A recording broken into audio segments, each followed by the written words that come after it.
संक्रांति रे अलौकिक दृश्य शिव मंदिर कांथरू झरुछि क्षीर।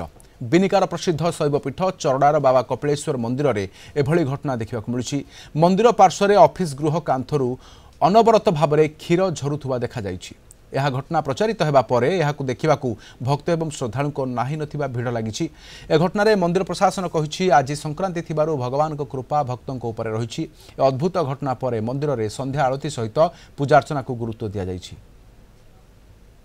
संध्या 5टा समय रे आमर मंदिर श्री कपिलेश्वर मंदिर चरदा ऑफिस गृह साइड रे आमर सेवायत माने एवं आमर ऑफिसर कर्मचारी माने देखला के पाइले जे आमर जेन ऑफिस घर द्वार अच्छे प्रवेश द्वार राइट तार डाहाण पार्श्वर कांथ तलू क्षीर बाहर से देखले एवं तार फोटो उठे मत पठाले मुझे आसिक देखली बर्तमान सुधा तो किसी कही ना हेबागे घटना काण घटी जेहेतु गोटे शैव पीठ विशेषज्ञ मैंने भी बर्तमान तार निश्चित न्यूज कवरेज करेंगे तार किसी हमको मंतव्य देवे।